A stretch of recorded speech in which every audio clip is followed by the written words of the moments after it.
So now let's focus on the second one. We have neural control. In the neural control, we have what? We have peripheral receptors, okay? Peripheral receptors, motor cortex, vasomotor center, and body temperature. In the peripheral receptor, we have what? We have stretch receptors. In the wall of the bronchi and bronchioles transmit signals through the vaga into dorsal respiratory group of neurons when the lungs become what? Overstretched, okay? Therefore, when the lung become overload inflated, the stretch receptors activate an appropriate feedback response that switches off the inspiratory ramp and thus limits further inspiration, okay? So this is called what? This is called Hearing-Brewer inflation reflex. Hearing-Brewer inflation reflex. Okay, so this reflex appears to be what? To be mainly a protective mechanism to prevent excess lung inflation rather than important ingredient in the normal control of ventilation. The second receptor we have what? In the peripheral receptor we have J receptor.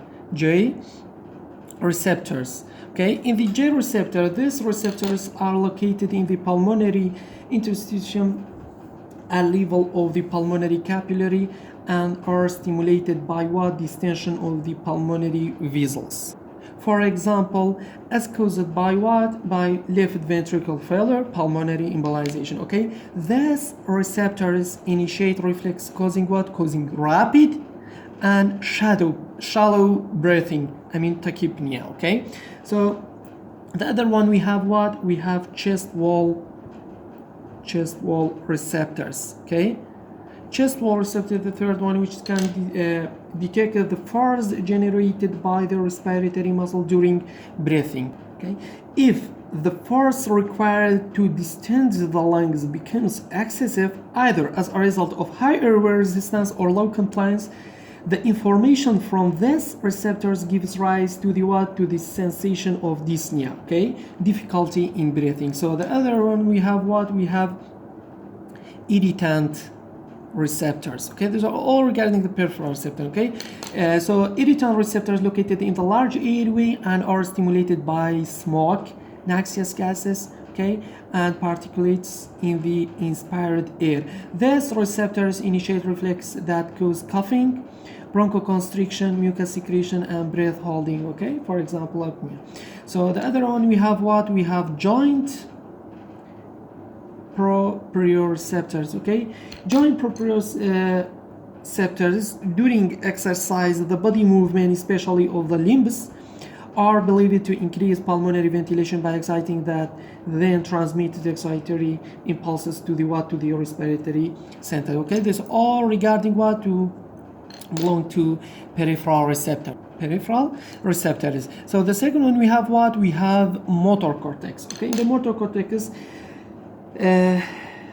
respiration can be controlled voluntarily, and that one can hyperventilate or hyperventilate to such an extent that seriously derangement in PCO2, pH, and PO2 can occur in the blood. Okay, so this is mediated by the nervous pathway for voluntary control passes directly from the motor cortex and other high center downward through the corticospinal tract to the what? To the spinal neurons that drive the respiratory muscle, okay? This is regarding the second one. The third one we have vasomotor center.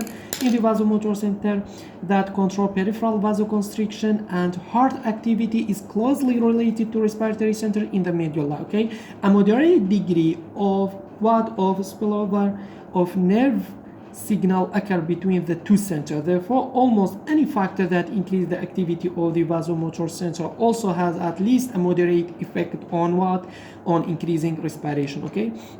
The last one we have body temperature, okay? An increase in body temperature increases the rate of respiration directly by increasing respiratory center activity and indirectly by increasing the cellular metabolism and eventually enhances the chemical stimuli for increased respiration.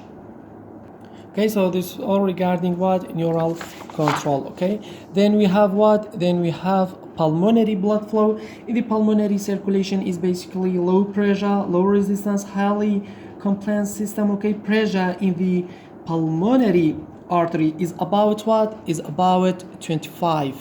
Okay, 25 what?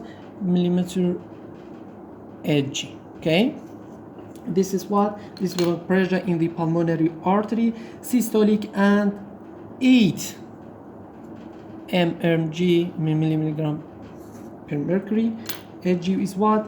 Is diastolic. Okay, so a mean of about 14 millimeter Hg. Okay, so pressure in the left atrium is about what? Pressure of the atrium, left atrium, is about 5 millimeter Hg in the what? In the left atrium.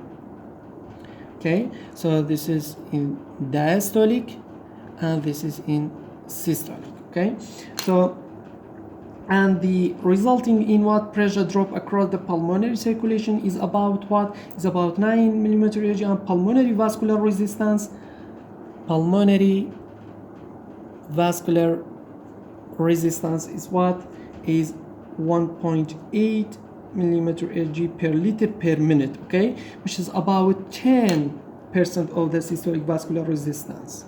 Okay, so here we have what? We have abnormalities of respiratory control. First of all, we have what? We have respiratory center depression. The activity of what? The activity of respiratory center may be depressed or even totally inactivated by what? By cerebrovascular disease, acute brain edema, anesthesia, and overdose of what? Of narcotics. Okay, so the second one, we have period of what? Of breathing or periodic breathing. The most common type of periodic breathing is called what? Kine-Stokes breathing. Okay, the most common one called Kine-Stokes breathing. Okay, Kine-Stokes breathing, which is characterized as slowly walking and warning respiration separated by periods of apnea and can be seen in heart failure or brainstem lesions. Okay, the third one, we have Kussmaul's respiration. The third one, okay, which is a rapid what? Rapid deep breathing. Okay, which is characterized or what we call seen in a patient suffering from what?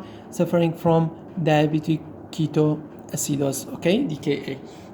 So it occurs as the body tries to compensate for what? For metabolic acidosis by increasing the rate of what? Of increasing rate of CO2 exertions. Okay, so now let's focus on the hypoxia. In the hypoxia is cellular deficiency of what? Of oxygen. Traditionally, hypoxia has been divided into what? Into 4 types. The first one, we have hypoxia, okay, anemic